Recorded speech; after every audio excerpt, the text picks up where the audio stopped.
secara pribadi menyatakan, mohon maaf kalau memang itu dinilai, tidak pantas untuk dipertontonkan. Pesan singkat yang masuk ke ponselnya terus-menerus hingga 1 hari berlalu. Rata-rata orang-orang yang dekat dengannya termasuk dengan keluarganya mempertanyakan adegan tersebut.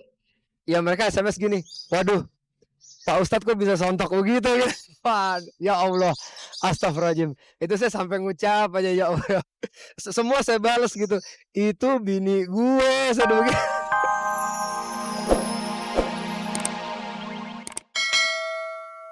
Akan kembali menabung untuk masa depannya sendiri. Nah, kalau misalnya udah itu mungkin keperluan-keperluan yang lain akan dipenuhi. Ya mereka senang aja lah menerima aja karena aku ngerasa ini rumah kan bukan buat mereka aja tapi aku juga bisa tinggal di situ.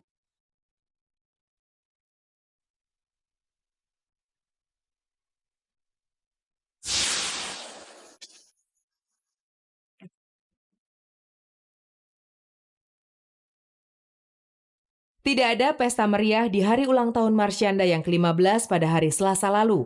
Saat kami berkunjung ke rumahnya, semuanya serba biasa dan sepi-sepi saja. Tidak ada musik apalagi balon-balon yang menghias dinding. Ia memang sengaja tidak ingin berpesta-pesta di hari kelahirannya itu. Paling-paling hanya tiup lilin dan perayaan kecil-kecilan bersama teman-teman satu kelas di sekolah barunya. Tapi segitu saja sudah membuatnya begitu bahagia. Cerita bahagia perayaan ulang tahun itu juga yang langsung ia bagi kepada kami saat kami ucapkan selamat atas kebahagiaannya itu. Makanya aku tuh nanya kemarin, misalnya aku baru 2 minggu masuk dan baru banget kenal sama anak-anak sekelas gitu. Tapi wow, mereka baik banget gitu. Seneng banget sebenarnya. Dikerjain kita nggak apa-apa, asik-asik aja sih. Merasakan kebahagiaan umur panjang, tubuh sehat walafiat serta segala kenikmatan yang berhasil ia peroleh, membuat Marsyanda tidak habis-habisnya mengucap syukur. Ia juga memanjatkan doa agar hidup yang akan dilaluinya ke depan semakin baik. Harapan Caca bisa jadi anak yang lebih bertanggung jawab dalam setiap hal yang aku kerjain. Rencananya, masih dalam rangka perayaan hari ulang tahunnya, ia akan menggelar acara syukuran di sebuah panti asuhan bersama anak-anak yatim piatu pada hari Minggu nanti.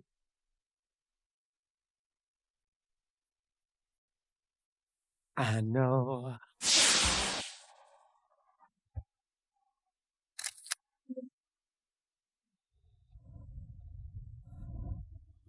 Siapa yang tak kenal dengan Ate Mahmud? Pendidik yang juga pencipta lagu anak-anak ini adalah teman terbaik anak-anak di seluruh Indonesia dengan keriangan lagu-lagunya yang digemari hampir setiap anak-anak sejak tahun 60-an. 4 dasawarsa telah dilaluinya.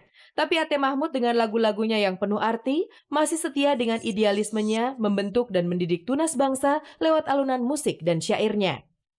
Meski telah memasuki usia di atas kepala 7, ia masih aktif di berbagai seminar tentang pendidikan anak hingga ke pelosok negeri.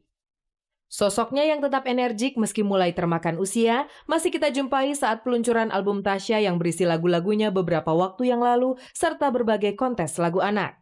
Semangatnya memang tak pernah pudar, tapi tidak demikian dengan fisiknya. Usianya yang telah 74 tahun, membuat ia tidak lagi mampu bertahan melawan kelelahan. Akibatnya, kondisi kesehatannya pun melemah hingga ia terpaksa dirawat di Rumah Sakit Siloam Gleneagles. Bapak masuknya hari Jumat ya, hari Jumat sore. Jadi Bapak capek, pusing ya, kita bawa Bapak kemari lah. Nah, diobservasi begitu saja. Oh, maunya di rumah aja, kita bilang udah cek aja dah. Kan Bapak nggak pernah check up. Seminggu sudah, bapak musik anak-anak ini berbaring lemah di ruang perawatan. Saat kami datang menjenguknya, Ate Mahmud yang didampingi sang istri tengah tertidur lelap. Jadi tak mungkin bagi kami untuk berada di sisinya dan menyampaikan rasa prihatin. Tidak ada penyakit serius, begitu menurut dokter yang juga diyakini oleh sang istri. Bapak sehat-sehat, semuanya sehat, Bapak sehat, keadaan Bapak sehat.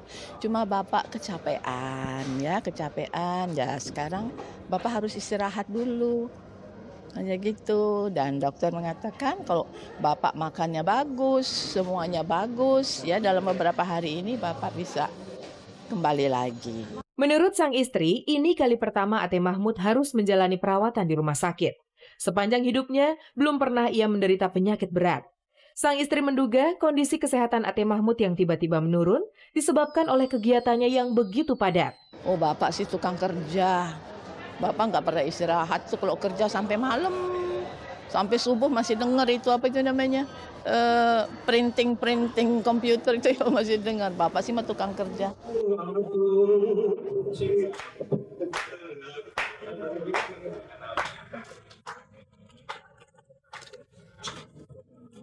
Tentu saja Anda masih bersama kami di Kabar Kabari, spesialis penyaji kabar-kabar seputar dunia artis, tokoh, dan juga nama terkenal lainnya. Tak ada kabar yang tak kami, Kabar Kabari. Dan berikut ini adalah kabar yang layak untuk Anda simak.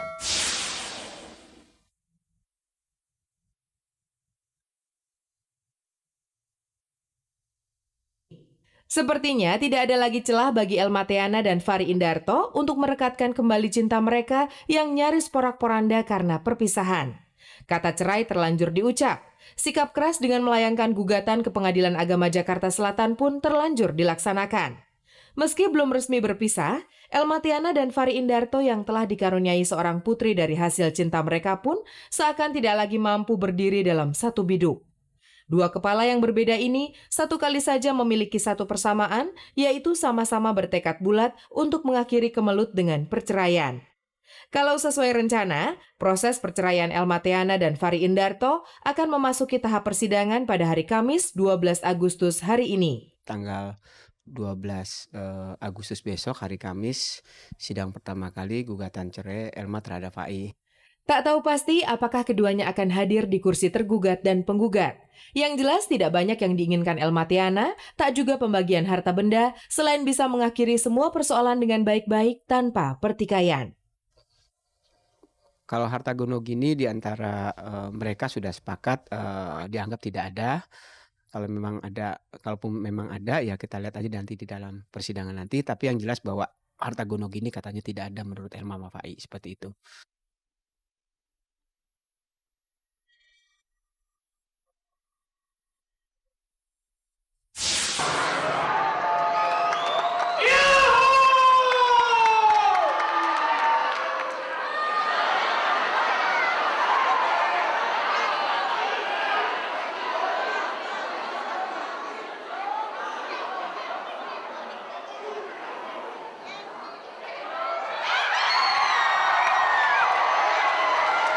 Pemirsa, adegan mesra yang baru saja Anda saksikan ini, kami rekam di sebuah acara ajang pencarian bakat di salah satu stasiun TV. Kalau Anda penasaran siapakah wajah di balik kostum Dracula yang serampangan menarik salah seorang penari dan menciumnya dengan penuh kemesraan? Ia adalah Henry Hendarto, bintang sinetron yang dikenal dengan aksi laganya. Sedangkan si penari tidak ada yang tahu pasti siapa. Yang jelas, adegan tersebut memancing reaksi banyak orang yang kemudian berpandangan negatif terhadap adegan tadi dan tentunya terhadap mantan model yang sudah beristri dan berputra itu. Tidak heran setelah adegan mesra itu, Henry mendapat banyak komentar melalui telepon selulernya. Banyak yang tidak menyangka kalau pria berbadan gempal yang dikenal sebagai bapak ideal yang setia terhadap keluarga itu rela bermesraan dengan wanita lain demi segepok uang.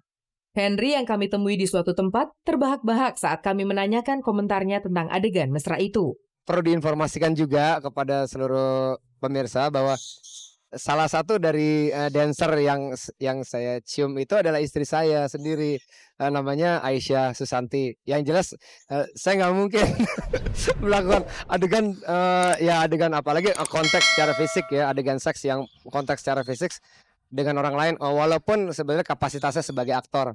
Oh begitu ya. Pantas saja Henry bisa begitu mudahnya menyalurkan kemesraan terhadap wanita bertopeng itu. Tapi nggak takut dibilang mengumbar kemesraan di depan umum, Mas? Ya sebelum saya menjawab pertanyaan itu, sebelumnya saya ya kalau diizinkan saya secara pribadi menyatakan mohon maaf kalau memang itu dinilai tidak pantas untuk dipertontonkan.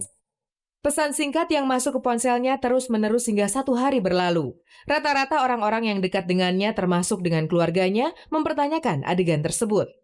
Ya mereka SMS gini, waduh Pak Ustadz kok bisa sontok begitu ya? Wah, ya Allah, astagfirullahaladzim. Itu saya sampai ngucap aja ya Allah. Semua saya balas gitu. Itu bini gue, saya begitu.